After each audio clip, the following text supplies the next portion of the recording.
existe la organización criminal que ha constituido o se ha constituido en el partido político Fuerza Popular con la finalidad de obtener poder político y para ello recibir dinero ilícito proveniente de actos de corrupción de la empresa Odebrecht para la campaña 2011. Una modalidad delictiva de blanqueo de dinero que ha permanecido en el tiempo porque la organización criminal, con la finalidad de obtener este poder político, también participó en la campaña 2016. No existe elemento de convicción sobre que hubiera fondos ilícitos como base para estar hablando de lavado de activos y toda esta cadena de imputaciones que hace el representante del Ministerio Público. Muy buenas noches, soy Omar Mariluz y esto es ¿Quién tiene la razón? Y continuamos con el caso de Keiko Fujimori, porque hoy día el Tribunal Constitucional inició justamente el debate de la ponencia del magistrado, el presidente del TC, el señor Ernesto Blume, y una de las sorpresa, si podemos llamarla de esa manera, es que no se incluyó el testimonio de Jorge Yoshiyama, pese a que la semana pasada el magistrado Eloy Espinosa Saldaña había solicitado que se incluya en esta ponencia el testimonio de un testigo clave en todo este proceso, en toda esta investigación que se le sigue a la lideresa de Fuerza Popular, porque en este testimonio lo que declara el sobrino de Jaime Yoshiyama es que Keiko Fujimori tenía claro conocimiento de los aportes que había hecho la constructora brasileña Odebrecht a su campaña en el 2011, de este $1.200.000 que se otorgó, millón que ya hemos dicho se otorgó directamente a Fuerza Popular y $200.000 que se entregó a través de la Confiep y otras cosas más, como por ejemplo que sí conocía a César Inostroza, que sí se había reunido con César Inostroza para ver el caso del lavado de activos que se le seguía en el Poder Judicial, que sí había habido una componenda con en ese entonces fiscal de la Nación, Pedro Chávarri, y una serie de cosas, porque evidentemente era un testimonio explosivo. Y en un primer momento lo que dijo el presidente del Tribunal Constitucional es que sí solicitaba el testimonio, pero ahora lo que entendemos es que no lo ha incluido. Ahora, ha habido un debate interesante en el Pleno del Tribunal Constitucional que va a continuar la próxima semana. Entendemos, a razón de un comunicado que ya ha emitido el TC, que el caso de Keiko Fujimori se estaría resolviendo todavía la siguiente semana. Pero interesante la discusión que ha habido y que más o menos deja ver, de alguna manera, las posiciones que hay dentro del máximo órgano de interpretación de la Constitución y algunos puntos que puso sobre la mesa el presidente del TC, como cuestionar al juez Richard Concepción Carhuancho, señalando que este no elevó a tiempo la apelación de Keiko Fujimori, cosa que fue cuestionada por varios de los magistrados, o entrar también a un tema de fondo de qué consideramos lavado de activos en el caso de Keiko, que ojo, va también a ser la pauta para los otros casos, caso Yantumala, caso Pedro Pablo Kuczynski, Alejandro Toledo y a todos los políticos que la constructora dice que le dio financiamiento para sus respectivas campañas. Temas de fondo que se han visto ahora en la ponencia y vamos a ver qué es lo que termina definiendo el Tribunal Constitucional, pero estamos ya con el abogado constitucionalista Luciano López para analizar un poco lo que ha sido el debate de hoy. Luciano, muchas gracias por acompañarnos. Al contrario, gracias por la invitación, Omar. Esta noche. Y en principio, ¿qué conclusión sacamos de este debate que aún no termina y que deja entrever ciertas posiciones? Lo comentábamos fuera del aire. Por ejemplo, entiendo que Eloy Espinosa Saldaña, que la magistrada Marianela Ledesma, que el magistrado Miranda han cuestionado un punto clave, un punto que es sancionar al juez Richard Concepción Carhuancho, uno de los puntos de la ponencia del presidente del TC, mientras que Carlos Ramos cuestionó el punto donde el magistrado Blume lo que hace es tratar de definir qué constituye lavado de activos, claro. Y lo que dice Carlos Ramos es que eso es un tema judicial, ajeno, que le corresponde al Poder Judicial. Claro. Lo que yo te preguntaba, ¿esto nos deja entrever que ya hay una posición de 4 votos, de 7 contra el futuro de Keiko Fujimori, o se están pronunciando sobre puntos específicos de la ponencia del magistrado Blume? Me da la impresión que más o menos te va dibujando la cancha de cómo están las alineaciones, por decirlo de alguna manera. Porque, a ver, la periodista Karen Barbosa, justamente estoy mirando acá su cuenta de Twitter. Sí, justamente señala, dice, ¿no? Ledesma, Espinosa, Saldaña y Miranda cuestionan diversos aspectos de la ponencia y la propuesta en sí, declarar fundado el habeas corpus, con lo cual ahí ya estamos. No estoy de acuerdo ni con los fundamentos, ni estoy de acuerdo con la decisión, para que la gente lo pueda entender mejor. O sea, ahí ya tenemos, perdóname Luciano, ahí ya tenemos tienes 3 jugados. 3 de 7 votos 3 de 7. en contra de Keiko Fujimori. Por lo menos, o sea, entonces, y además señala acá, dice, quien también intervino fue el magistrado Carlos Ramos, quien cuestionó que la ponencia, lo que acababas de comentar, contenga un análisis penal de fondo sobre si constituye o no lavado de activos y organización criminal, cosa que el tribunal efectivamente, y de acuerdo a la luz de su propia jurisprudencia anterior, se supone que en esos temas de fondo no debería ingresar. No dice más sobre el tema de Carlos Ramos, pero si Carlos Ramos, que es un magistrado además muy serio, muy juicioso, te está diciendo, oye, ese no es un tema que nosotros tenemos que entrar, como que también se podría ir especulando que va alineándose hacia una posición. Lo cierto es que esto te dice más o menos que, y para que la gente pueda comprender cómo funciona un tribunal, como el Tribunal Constitucional, que no está compuesto por una persona, sino por 7. Funciona en torno a ponencias. ¿Cómo es esto de las ponencias? ¿Qué es eso?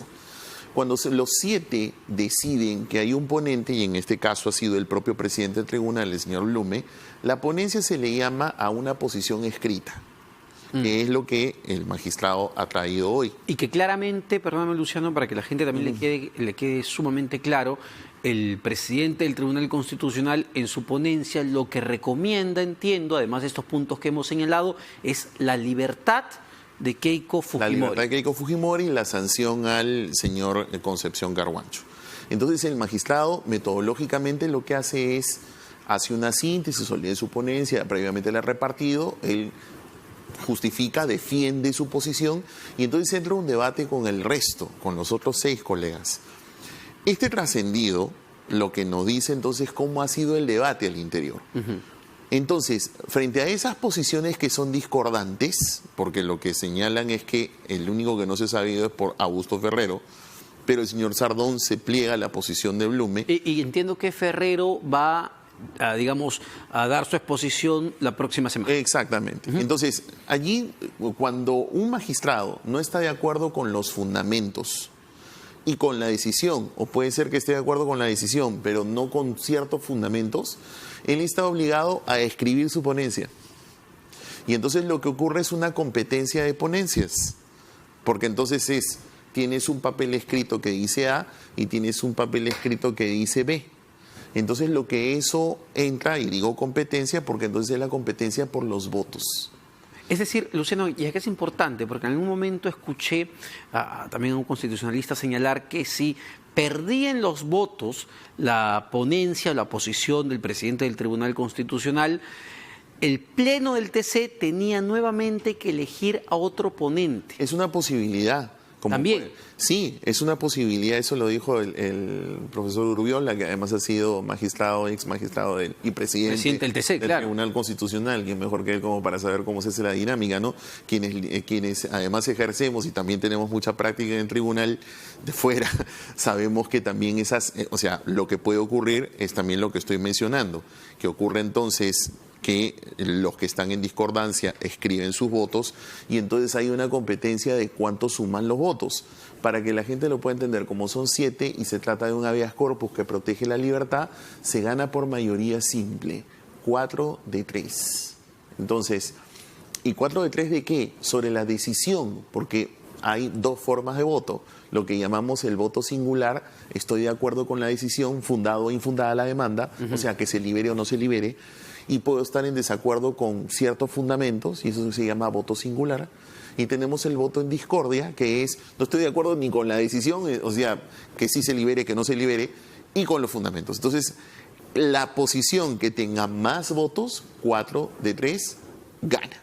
Entonces, por eso es que esta situación, Omar, No sé, definitivamente hoy no se definió y probablemente en la continuación del debate que está programado, según estoy viendo, para el 25 y 26, vamos a ver cómo se logra aparejar todo este tema de los votos, sobre todo porque debe estar presente el magistrado Ferrer. A ver, pero ¿esto se tendría que terminar de definir la próxima semana o el debate continúa el 25 y el 26 y luego los magistrados tienen un espacio de tiempo que no sé si está limitado para escribir? Para escribir sus votos. ¿Cuánto tiempo puede tardar eso? Ya luego corren firmas. Mira, como es un caso mediático y de cierta relevancia y que por eso los plazos en realidad se han acortado, porque mira, nosotros estamos conversando y los litigantes que son usuarios del Tribunal Constitucional saben muy bien que un habeas corpus está más o menos entre 1 año a 2 años de trámite en el Tribunal Constitucional, ojo, y los amparos también. Hay una carga que tiene el tribunal de más o menos desde el 2016, 2017, que todavía hay casos por resolver. Entonces, hay que aclararlo porque muchos ciudadanos pueden estar hoy en sus casas diciendo, oye, pero yo tengo un caso desde el año 2017 y ¿cómo puede ser que este asunto se esté resolviendo ahorita? O sea, sí, claro. Bueno, es un caso de relevancia pública, emblemática, y entonces estos plazos hoy están siendo lo suficientemente laxos como para poder tomar una decisión ya y bueno, y resolver el caso de esta señora antes, entiendo, que culmine el año, ¿no? Claro. Ahora, ¿qué pasó con el testimonio de Jorge Yoshiyama? Yo lo comentaba al principio, un testimonio sumamente explosivo, clave, incriminador para no solamente Keiko Fujimori, sino toda la estructura de Fuerza Popular. ¿Estuvo bien que no se incluya en la ponencia del magistrado Blume? Lo que a mí me genera un poco de confusión, porque lo solicita a la Fiscalía lo remite, sin embargo, a última hora decide no incluirlo. A ver, los abogados tenemos un dicho: lo que no está en el expediente no es este mundo. Es decir, los magistrados, los jueces, tienen que resolver con lo que esté en el expediente. Y como explicaba hace un momento, no estás hablando de un tribunal de una persona, estás hablando de un tribunal de 7 personas. Entonces, como ha trascendido en la anterior sesión, un magistrado, es lo que es trascendido a través de medios, planteó justamente de que se pide esta información adicional. ¿Por qué? Porque lo importante es que se agregue al expediente.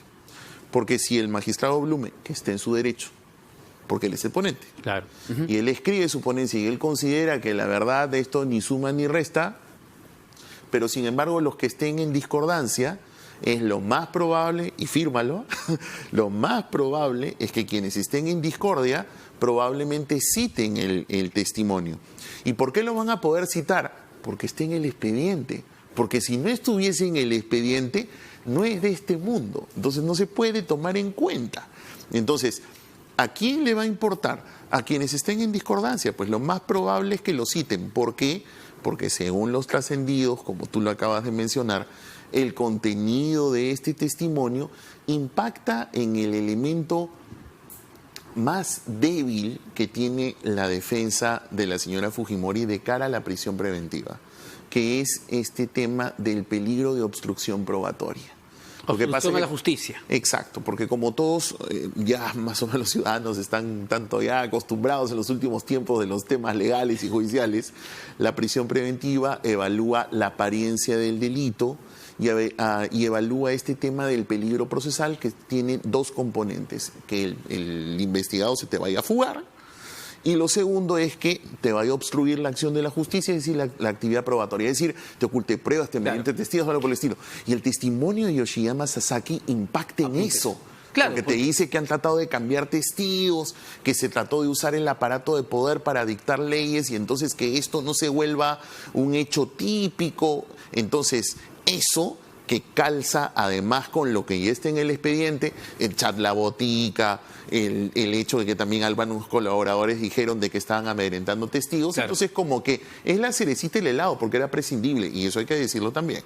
Claro, o sea, no era necesario que esté. Sí, claro, pero cualquier magistrado, digamos, que esté en contra de la ponencia del doctor Blume puede citarlo sin ningún problema. Sí, por supuesto, porque está en el expediente. Claro. Por eso decía, lo que no está en el expediente no es de este mundo. Entonces el señor Blume, con todo derecho, él no querrá haberlo evaluado, es su posición, pero los que sí consideran que a lo mejor abona a lo que ya existe, lo van a citar con toda seguridad. Y en ese sentido, Luciano, ¿cuánto afecta el caso de Keiko Fujimori en el Tribunal Constitucional? Las revelaciones que ha dado el empresario Dionisio Romero, donde dice que le dio $3.650.000 a la campaña de Fuerza 2011. Mira, básicamente un efecto persuasivo, porque tiene que seguir la misma regla. ¿Está en el expediente? No. No. Si no está en el expediente, no es este mundo. Por eso digo, será persuasivo porque más o menos, y digo persuasivo porque no está en el expediente, pero que los jueces son seres humanos y tienen posiciones y se informan de la objetividad de las pruebas que aparecen en el expediente. Entonces, yo más que nada, jurídicamente hablando, digo nada, cero, porque no está en el expediente. En realidad, el caso de Keiko Fujimori, como te vuelvo a repetir, desde mi modesto punto de vista, yo veo que la parte más débil de su defensa de cara a la prisión preventiva, no el tema de fondo, el tema de fondo es otra cosa, de cara a la prisión preventiva, me parece que siempre fue la obstrucción probatoria. Ahora, yendo al tema de fondo, hay dos anotaciones. Vamos a volver al tema de los aportes del Grupo Crédito, pero primero un punto que señala el magistrado Blume en su ponencia, este tema sobre el lavado de activos, ¿no? ¿Qué constituye finalmente el lavado de activos y organización criminal? Me decías que eso no le corresponde fijarlo al Tribunal Constitucional. La pregunta es, ¿a quién le va a corresponder ese tema? Porque es el debate de fondo en este momento, sí, claro, que implica a casi todos los políticos peruanos. Sí, claro. Al Poder Judicial. ¿Por qué al Poder Judicial? Porque como todos sabemos, tanto la señora Fujimori como otros políticos, representantes de otros partidos, a quienes se les acusa de haber recibido fondos presuntamente ilícitos para sus campañas, están siendo investigados por Fiscalía, y si es que les presentan unos cargos para luego llevarlos a juicio, que es lo que siempre debiese suceder, ¿no? Entonces eso va a ser materia de un juzgamiento. Y si es que un juez, al final, un tribunal, va a imponer algún tipo de sanción, va a tener que establecer que ese hecho es un hecho delictivo que constituye un lavado de activos, y ese es el gran reto. Por eso es que eso no es tarea del Tribunal Constitucional. Y además, no solamente lo digo yo, lo dice el propio tribunal. El tribunal tiene una larga trayectoria jurisprudencial en materia de habeas corpus, donde el tribunal siempre ha dicho esta frase: el juez constitucional no es un juez ordinario. ¿Y qué significa eso en castellano? No es el juez del Poder Judicial, es alguien que simplemente revisa, simple y fundamentalmente, revisa si se han observado las garantías de un debido proceso en el reclamo que un ciudadano trae a través de un habeas corpus. Entonces, por eso, de acuerdo al trascendido de la periodista Karen Barbosa, el reclamo que ella está comentando del señor Ramos Núñez es un reclamo que a mí, como litigante y como profesor de estas cosas, y que sé lo que dice la jurisprudencia del tribunal, yo sé que el tribunal toda la vida ha dicho: en esas cosas los jueces constitucionales no nos metemos.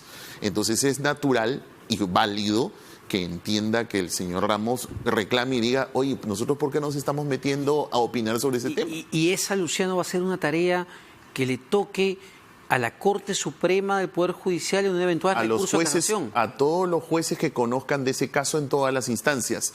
Si este caso, que definitivamente por lo relevante que es, de hecho es un caso que va a llegar a la Corte Suprema, y además porque paralelamente tienes una serie de antecedentes, Omar. Mira, el año pasado, recordará la población que hemos ido a votar en un referéndum, ¿no es cierto? Sí, claro. Fuimos a votar 4 reformas.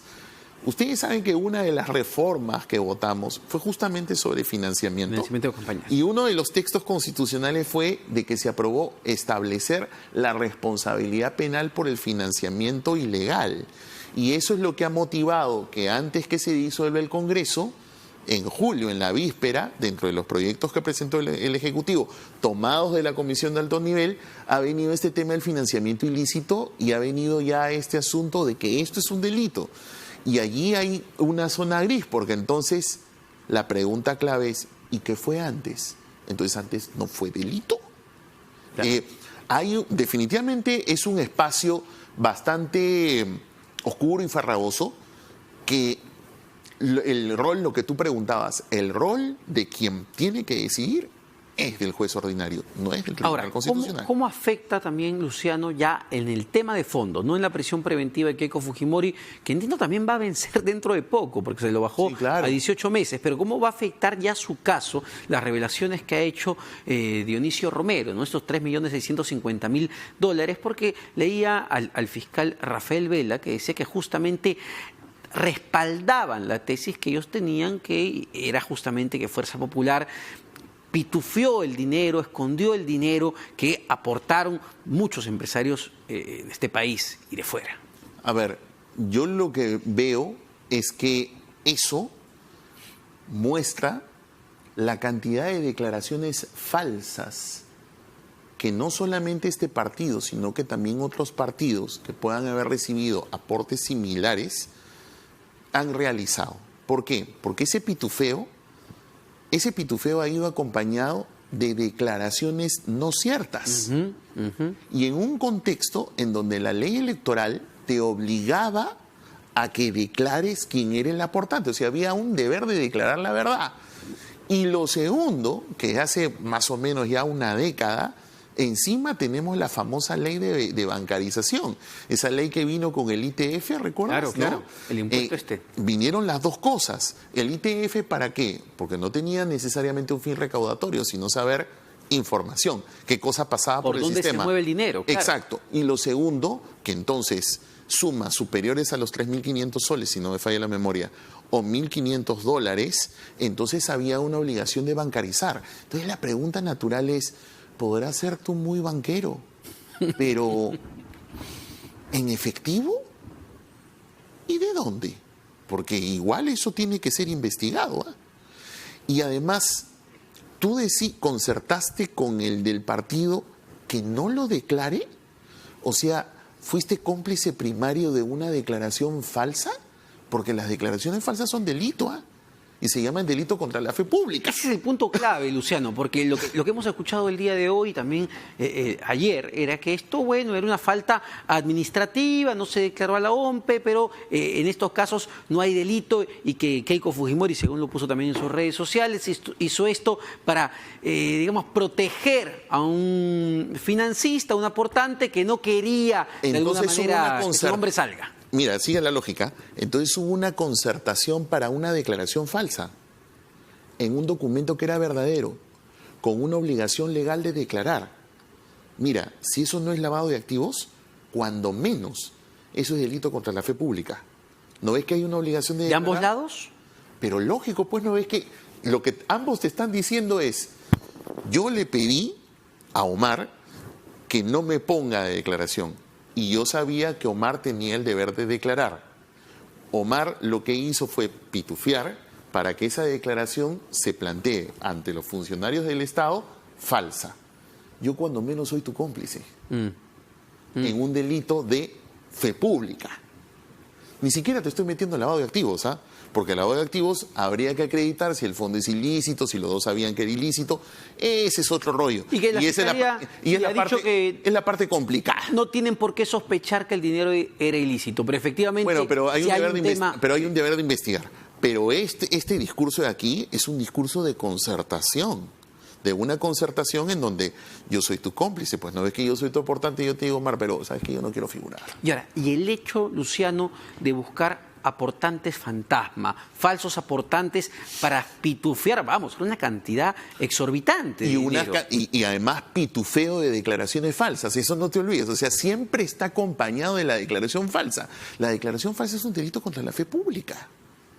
Ese es el detalle. En ese sentido, porque, vamos, no lo hizo solo Keiko Fujimori, sino que fue el partido, Fuerza 2011 en ese entonces, que operó toda esta, orquestó toda esta operación. ¿Tiene sustento el pedido que ha hecho el fiscal José Domingo Pérez para suspender a Fuerza Popular como partido político, dado, digamos, estas operaciones que hemos visto? A ver, ese pedido... entiendo que va de la mano con algo que en el Código Penal está previsto como una consecuencia accesoria. Porque otra cosa es que lo pueda pedir como una medida cautelar. Pero yo entiendo porque son trascendidos de prensa. Los abogados en realidad deberíamos conocer el expediente, pero yo no patrocino ese caso, así que no tengo la menor idea, solamente lo veo a través de la prensa. Yo entiendo que una consecuencia accesoria, y eso para que puedan entender los ciudadanos, lo que pasa es de que la ley penal establece que si es que ha participado una persona jurídica en la comisión de un delito, puede tener unas consecuencias accesorias como la liquidación. Les pongo un ejemplo para que todos lo recordemos. ¿Te acuerdas el caso Business Track? Claro. El de las famosas interceptaciones telefónicas. Se sancionaron a una serie de personas que estuvieron participando y que fueron declaradas autores de ese ilícito. Tú sabes que vino una consecuencia accesoria, que es lo que dice la ley penal, la extinción de Business Track como empresa. Por eso les digo, eso no es nuevo, eso está en la ley penal. Entonces, quiere decir que si hubo un partido que sabía, que todos sus dirigentes sabían que habían unos aportes, ni siquiera estoy discutiendo si son lícitos o no, eso es otro tema, lo estoy separando bastante, pero aceptamos una política de declarar falsamente, teniendo el deber legal de declarar, y cometimos un delito en serie de falsificaciones documentales, de delitos contra la fe pública, ¿y qué? ¿No vas a ser por lo menos suspendido? Es una forma de claudicar la que ha hecho Keiko Fujimori con este comunicado reconociendo el aporte de Credit Corp del señor Dionisio Romero, como lo ha dicho el fiscal Rafael Vela. Mira, la verdad que estaría en el ámbito de la especulación. No sé si, yo me imagino que su defensa le puede haber explicado esta parte de la falsedad documental, por tanto el delito contra la fe pública. Me parece que estarían en todo caso diciendo el mal menor. O sea, prefiero salir del delito más grave, que es el de lavado de activos, y no importa si estoy ahí con un tema de falsedad documental. Y bueno, no sé, estoy especulando, probablemente sea el cálculo, porque decir que es un acto no punible, como dicen los penalistas, es decir, un acto no sancionable penalmente, yo la verdad que lo veo bien raro. Yo veo ahí que ahí a leguas hay un delito contra la fe pública y en serie. Bueno, y llama la atención también, digamos, si nos ponemos a pensar en esa época, la Superintendencia de Banca, Seguros y AFP, ¿dónde estuvo? La Unidad de Inteligencia Financiera, porque vamos, mover 3 millones y pico de dólares en efectivo. O sea, ¿no se supone que las entidades financieras, el dinero que tienen los bancos, es dinero de ahorro de todos los ciudadanos? ¿No se supone que eso es intocable? O sea, y el de las AFPs, ¿pero no se supone que tu fondo y el mío a los dos nos impiden ponerle un dedo? Porque estamos jóvenes todavía, ¿no? O sea, y entonces viene una persona y es dueña de todo un grupo financiero y voy a aportar.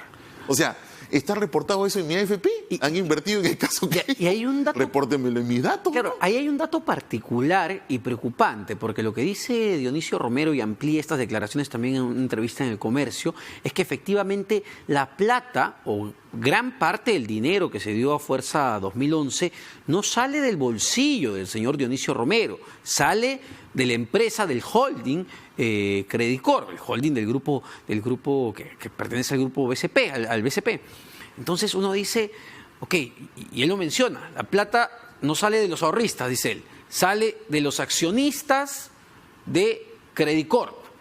Y la pregunta es, pero hombre, ¿cuándo se enteró el directorio de eso? Los accionistas tenían conocimiento de que el señor Dionisio Romero estaba asustadísimo con Ollantumala y iba a donar esa plata. Omar, todas tus preguntas requieren una serie de respuestas que solamente se pueden hacer en una investigación. ¿Te das cuenta que sí se tiene que investigar? O sea, la fiscalía no puede decir, bueno, es un banquero, yo presumo que son lícitos. No, ratito. Tengo que investigar si ese dinero de ahorro es público, tengo que saber si es que eso ha afectado alguna disposición legal, porque se supone que ahorro del público, plata de las AFPs, es decir, hay una serie de información que tiene que ser validada. O sea, y si eso no es competencia del circuito de lavado de activos, Entonces la Fiscalía, el señor Pérez y todo lo demás, van a tener que formar un cuadernito y mandárselo al fiscal de turno, porque definitivamente esos hechos tienen que ser investigados. Luciano, un comentario final sobre otro tema, el caso de Pedro Chávarri, ¿no? Ya el juez Hugo Núñez Julca ha admitido, digamos, a trámite este pedido de la fiscal para suspenderlo por 18 meses, pero también ha admitido el pedido que ha hecho el propio Chávarri, ¿no? Para que se archive este caso. ¿Cómo ves el futuro de Pedro Chávarri en el corto plazo? Me da la impresión que el pedido de suspensión, que es una medida cautelar, es decir, una medida preventiva, es algo que incluso pudo haberse pedido antes, ¿no? Pero bueno, ok, más vale tarde que nunca. Porque creo que a la luz de los hechos, al final incluso hasta se conecta con este caso Fujimori, hay ahí una sindicación en la que el papel de este fiscal al interior de la Junta de Fiscales Supremos grafica la necesidad de que esa medida preventiva se dé, es decir, que la suspensión se dé. Y sobre el tema de su defensa, bueno, son sus mecanismos de defensa a los que él, de acuerdo al debido proceso, tiene derecho. Yo, un poco de lo que he revisado, entiendo de que él más está haciendo una alegación sobre el tema de fondo y por tanto es algo todavía prematuro. Pero yo te digo una cosa, Omar, yo lo que creo es que el caso Chávarri recién va a comenzar de acuerdo con el nuevo Congreso. O sea, cuando el nuevo Congreso se instale y veamos cómo están distribuidas las fuerzas, veamos además cuánta voluntad hay de los nuevos parlamentarios de quererlo investigar, porque recordemos, y todos lo tenemos claro, de que el anterior Congreso no dejó pasar muchas de las denuncias que tuvo este señor porque él es un aforado, ¿no? Ese es alguien que tiene la protección constitucional del antejuicio. Así que la respuesta concreta a tu pregunta es rol del próximo Congreso y entonces mucha conciencia para votar en estas elecciones. Claro que sí, Luciano, muchas gracias. Luciano López, gracias, Omar. Abogado constitucionalista. Nos vamos a una pausa, pero no se vayan porque venimos con un candidato justamente a este nuevo Congreso, el doctor Luis Solari, que postula en la lista de Solidaridad Nacional. Venimos con eso.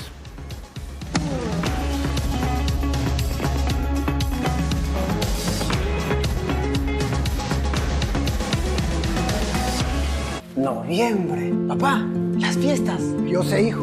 Y es el momento adecuado para recordar por qué chambeamos. Por esa cena que tu familia espera todo el año. Por los que están lejos y por los que están cerca. Tú también recuerda por qué chambeas y saca tu crédito al toque para tu campaña navideña. Además, llévate un panetón de regalo y estarás ayudando a muchos niños. Caja Arequipa, impulsando tu bienestar. La disfunción eréctil y la eyaculación precoz tienen tratamiento. Llame y separe su cita médica al 01748-1900. bostonmedical.la.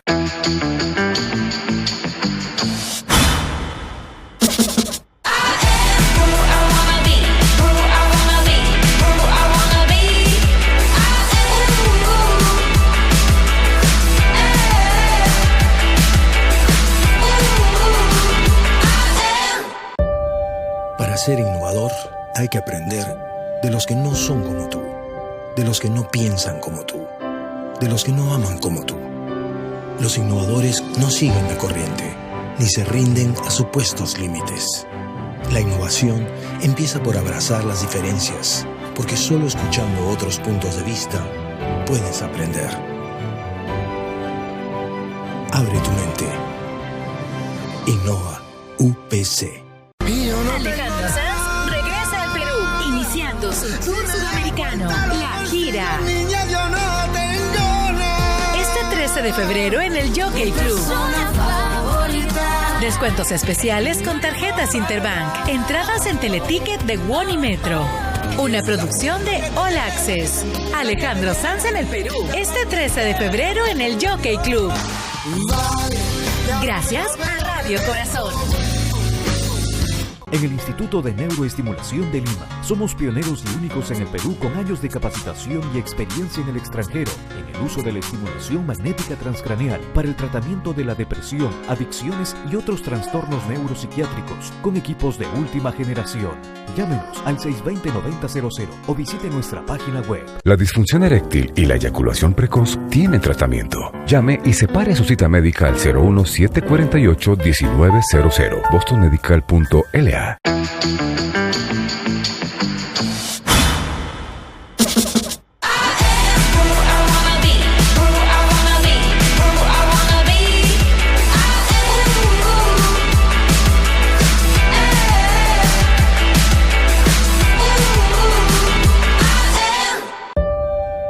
ser innovador hay que aprender de los que no son como tú, de los que no piensan como tú, de los que no aman como tú.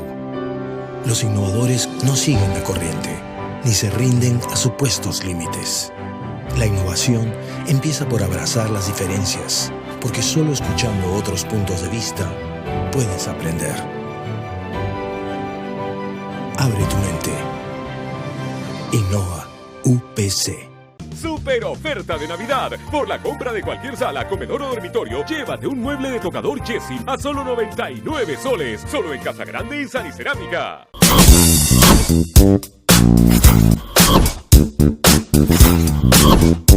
La tecnología nos abre un mundo de posibilidades. Entérate de todo en Newsbeat.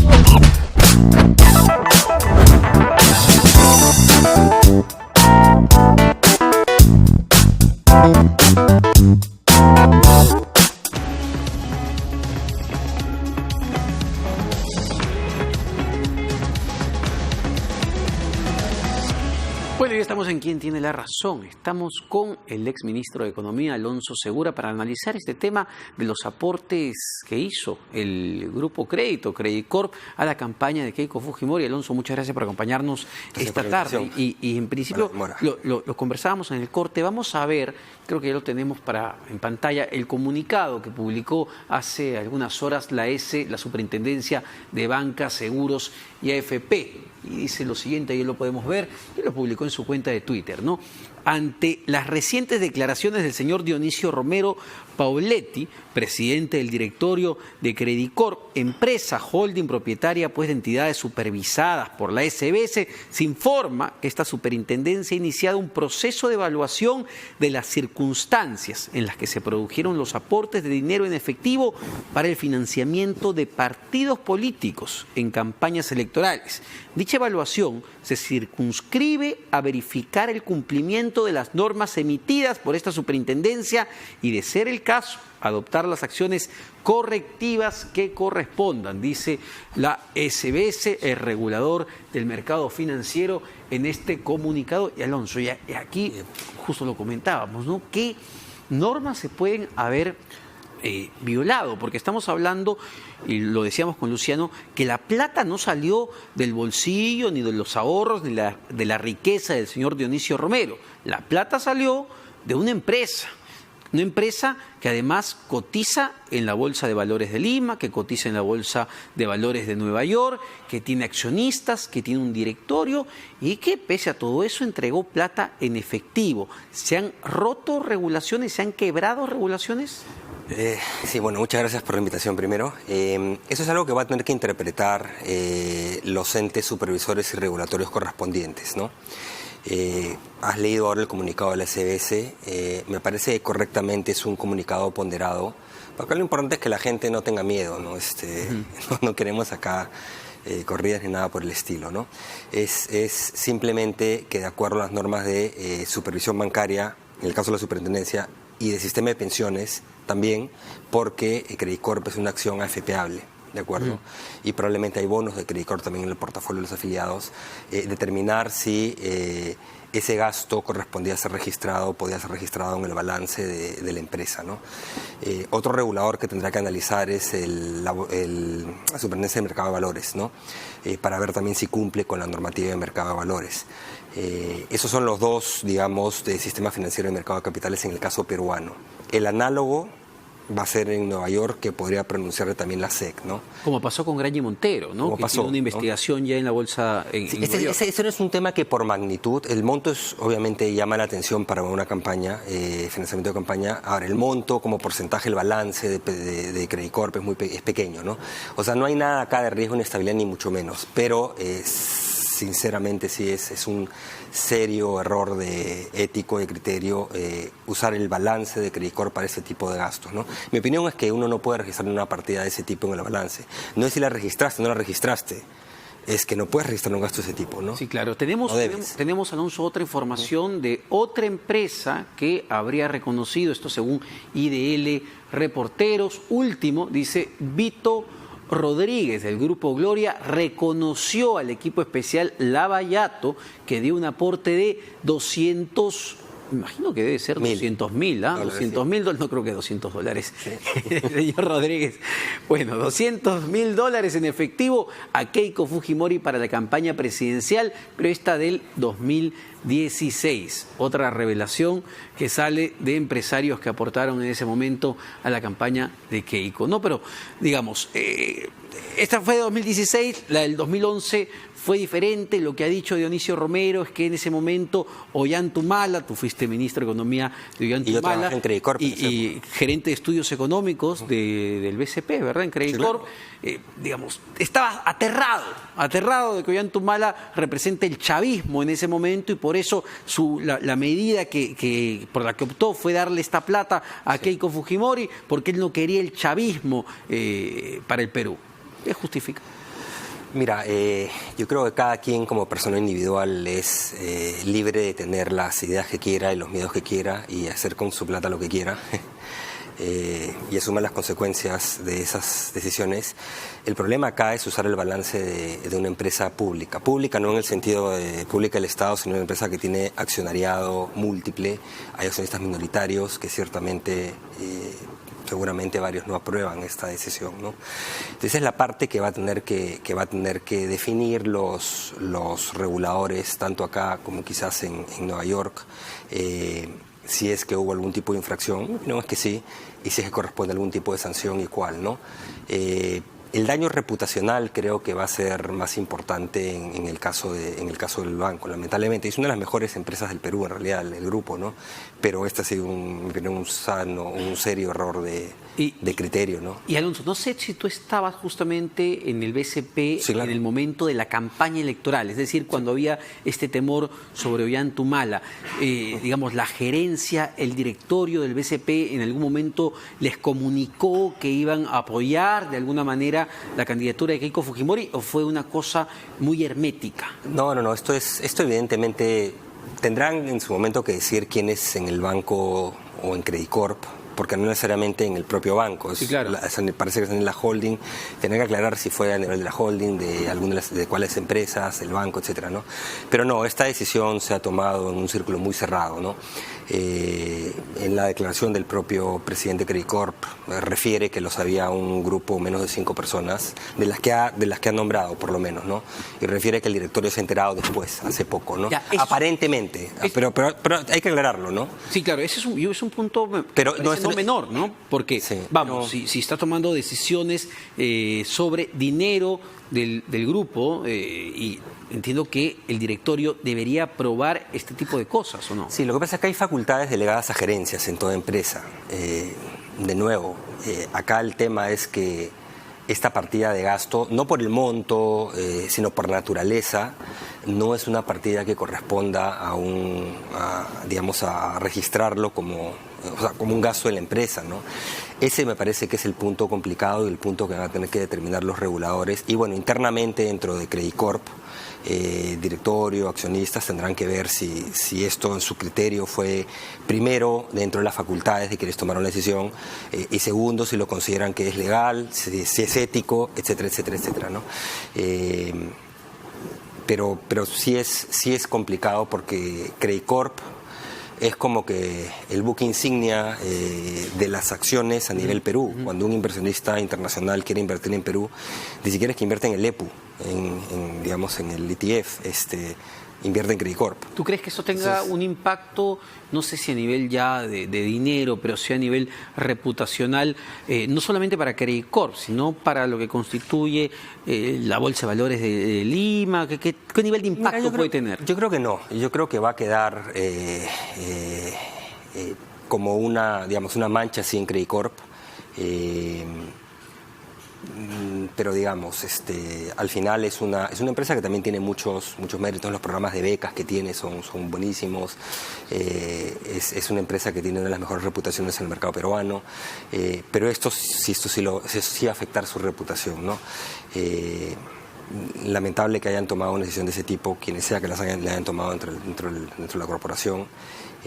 Pero esto lo que refleja es la necesidad de mejor gobernanza corporativa a nivel de las empresas peruanas. Y de las más grandes empresas peruanas. Esta es probablemente la más grande en términos de empleadores, porque es top 3 de todas maneras, ¿no? Claramente, y eso ya en boca del propio Dionisio Romero y lo ha confirmado la propia Keiko Fujimori, aquí ha habido una intención de ocultar ese financiamiento porque el dinero se dio con plata en efectivo. 3.650.000 otorgados en efectivo y que querían que no se sepa.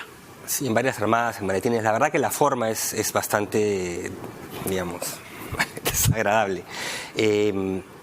Pero, de nuevo, yo creo que acá la lección de Credicorp y los supervisores, reguladores, las entidades correspondientes, la propia Bolsa de Valores tendrá que determinar si es que este tipo de partidas corresponden a registro de balance de una empresa listada en bolsa, y si no, también qué tipo de acción toma, ¿no?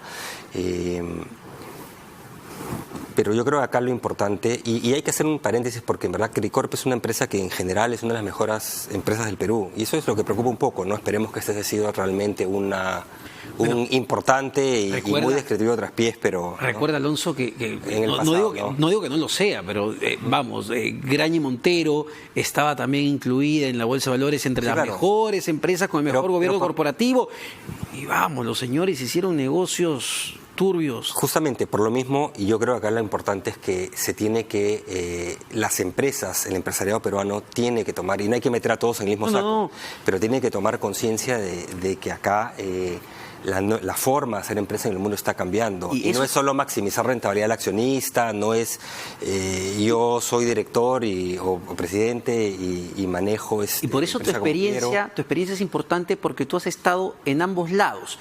Cuando ya has estado como ministro de Economía del gobierno de Ollanta-Humala, un gobierno que claramente no era muy querido para el sector empresarial, al menos el de más alto nivel, ¿has sentido ese nivel de presiones, de preocupación, de ansiedad en el empresariado peruano?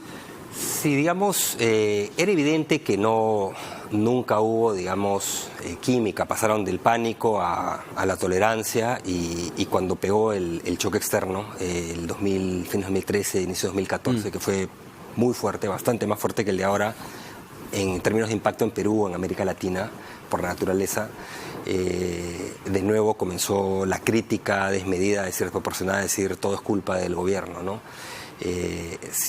Definitivamente simpatías no había, ¿no? Y a mí me tocó cargar con la parte del choque adverso, ¿no?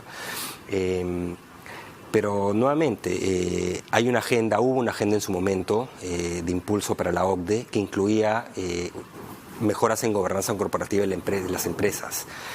Y esa es una parte que tampoco al empresariado le gustaba. Decían, si quieren entrar a la OCDE, perfecto, para que arregle el sector público, pero con el sector privado no se metan.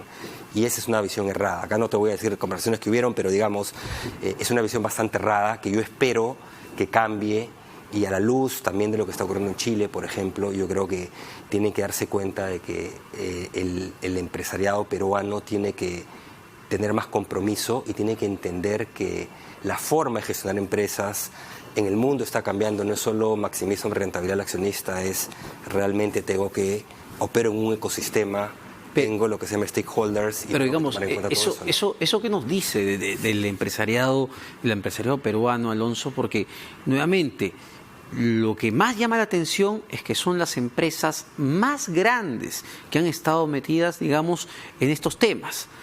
Temas que claramente, no sé si han incurrido en ilegalidades, pero claramente, sí, ¿no? Graña y Montero, sí. Pero digamos, en el caso del BCP, parece que ha roto, penales, digamos, ha roto las empresas, de las personas. Claro. Sí. Entonces, ¿qué nos dice eso como sociedad? Como digamos, hablamos del mercado peruano, el boom, de todo esto, pero ¿qué clase de empresas tenemos? Y el gremio, hemos tenido, digamos... La Cámara Peruana de la Construcción, el Club de la Construcción. Fugados, presidentes de Confiep haciendo de unos mercas pidos en las entregas de los maletines.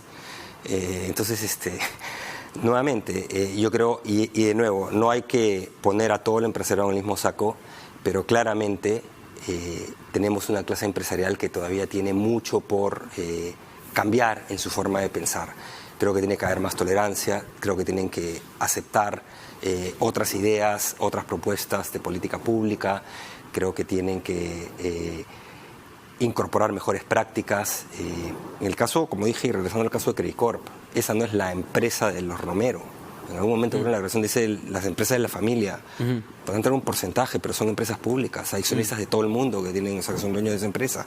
Entonces, eso muestra la visión que a veces se les escapa de creer que son dueños y capaces de actuar como quieren, ¿no? Entonces, no hay que pensar en cómo generar normas de gobierno corporativo, quizás no tan voluntarias, directores independientes, los tiene Credicorp, pero directores independientes, comités, que regulen el accionar de las empresas, y una serie de normas. En la OCDE tiene varias de ellas. Hemos tenido, Alonso, un sector empresarial por muchas décadas que quiere toda la mesa servida, no quiere regulaciones, no quiere que nadie los moleste, quiere, como tú decías, ¿no?, maximizar todo lo que puedan. Las APP, las famosas APP, obras que realmente quizá el país no necesitaba. En las APP no es que necesites o no necesites, yo creo que lo que se tenía que hacer es pensar mejor cuáles son las que generan más impacto, ¿no? Y lo que pasa es que el sector infraestructura, un grupo importante de empresas ahí, hay que decirlo con sus letras, simplemente se corrompieron, y corrompieron al Estado además, ¿no? Ya ni siquiera es al revés, tenían mecanismos sistemáticos para corromper funcionarios, ¿no? Y esas investigaciones todavía continuarán. Pero la lección de acá es que yo creo que el empresariado, una parte nuevamente de él, tiene que hacer autocríticas, digamos, más profundas, gremios incluidos, de cómo hacer para realmente entender mejor la realidad del Perú y actuar de acuerdo a normas que sean, no solo, digamos, las leyes, sino éticamente de una mejor manera, ¿no? Pero, de nuevo, tranquilidad, porque uno lee en redes a veces cosas sobre los bancos. Es un banco muy sólido, es muy bien manejado, pero acá sí, literalmente, como decimos, le embarraron, y de una manera colosal, ¿no? Perfecto. Las personas que decidieron ahí, que es aparentemente un grupo muy pequeño, ¿no? Lamentablemente muy arriba, pero muy pequeño. Perfecto, Alonso, muchas gracias. Alonso Segura, ex ministro de Economía, sobre este tema que es tan sensible y que probablemente vamos a seguir escuchando nuevas revelaciones, porque no fue la única o el único empresario que fue a declarar o que va a declarar con el fiscal José Domingo Pérez. Entiendo que había una lista de 17 grandes empresarios del país que están haciendo cola para declarar y para dar revelaciones de cuánto aportaron a la campaña en 2011 ante el terror que representaba para ellos Ollanta Humala. Nos vamos a una pausa, no se vayan, ahora sí venimos con Luis Solari.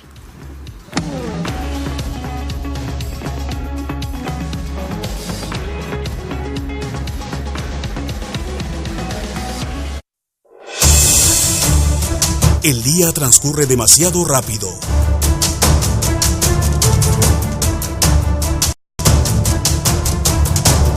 Nosotros nos detenemos para analizar los hechos y explicártelos al final de la jornada.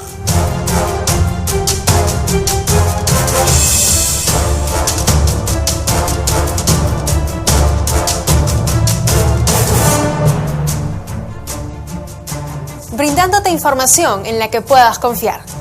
Edición Central, de lunes a viernes a las 8 de la noche, con Tatiana Alemán.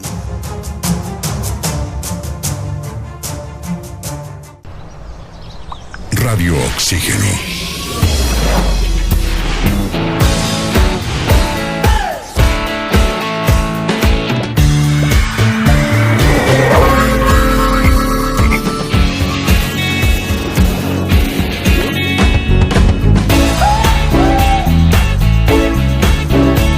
Vemos el mundo diferente porque respiramos música.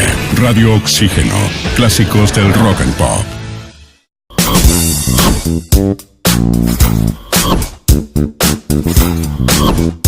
La tecnología nos abre un mundo de posibilidades. Entérate de todo en Newsbeat.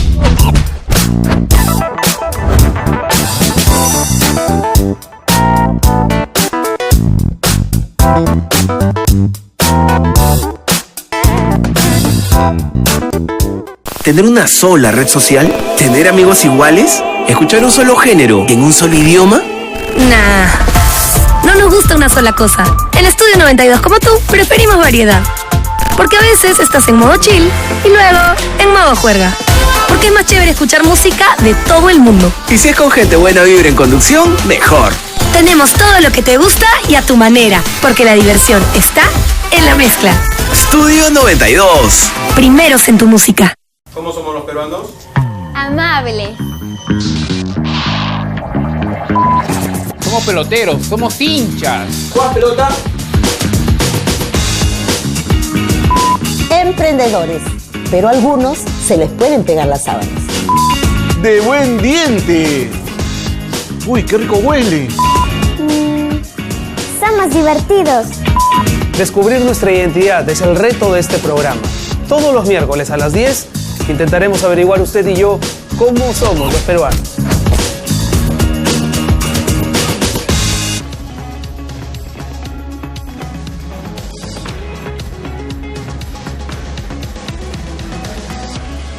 Bueno, ya estamos con el doctor Luis Solari, candidato por Solidaridad Nacional con el número 3, ¿verdad, 3, doctor como Solari? Dios manda. Cuéntenos un poco. Mi digamos... señora con 36. Ah, ¿están postulando ambos en solidaridad? Así es, en mi casa solo se habla de política. ¿Y yo de chico en mi casa, bueno, mi padre trabajaba en Palacio y mi tío era diputado por Moquegua, entonces todos los sábados en mi casa había un almuerzo político. No, y aparte usted ha sido presidente del Consejo de Ministros pues, pero es que Alejandro Toledo. Eso viene de atrás, ¿no? Mi abuelo era garibaldino y él sale porque Garibaldi se pelea con el rey y el rey ordena una persecución a Garibaldi y a los garibaldinos y él se baja del vapor en Hilo, no en Lima, para que no lo capturen y lo deporten. O sea, hay una cuestión familiar, genética, hay una cuestión genética, sí. También tuve un primo hermano mío, era Delfín pues de Velasco, el general Fernández Maldonado Solari, ¿no? O sea, ha habido estirpe política. Hay vena, sí, hay una, y no es la política, ¿no? Sino es la política como un instrumento para hacer cosas. Yo soy el creador del Seguro Integral de Salud. ¿Cuántos meses fui ministro? 5. ¿En cuánto tiempo se creó el seguro? 90 días. ¿Por qué? Porque llegaron 60 personas que miraban a las personas de una manera distinta que números en una estadística. ¿Y qué le gustaría plasmar, digamos, en este corto tiempo que va a tener este Congreso? En este corto tiempo lo más importante va a ser restablecer el equilibrio de poderes, ¿no? La Constitución dice que hoy los congresistas que están ahí siguen siendo congresistas. Entonces tienen derecho a pedir informes al Ejecutivo. Y el Ejecutivo ha dicho que no se los va a dar. ¿Quién tiene en el Congreso la atribución de intérprete de la ley? El Congreso. No la tiene el Ejecutivo. El Ejecutivo ejecuta el presupuesto. Y tenemos un Ejecutivo que interpreta la ley. Y, por supuesto, si hubiera pleno, hace rato que estaría censurado. Entonces, rescatar... ¿Qué implica restablecer el equilibrio de poderes ya en concreto? Es decir, ¿va a tener como bancada una posición, no sé, confrontacional, pero fiscalizadora con el gobierno? Hay que tener en cuenta que control político no es confrontación. Lo que pasa es que cuando el gobierno tiene mayoría en el Parlamento, nadie lo vigila. O sea, acá no pasa nada, el presupuesto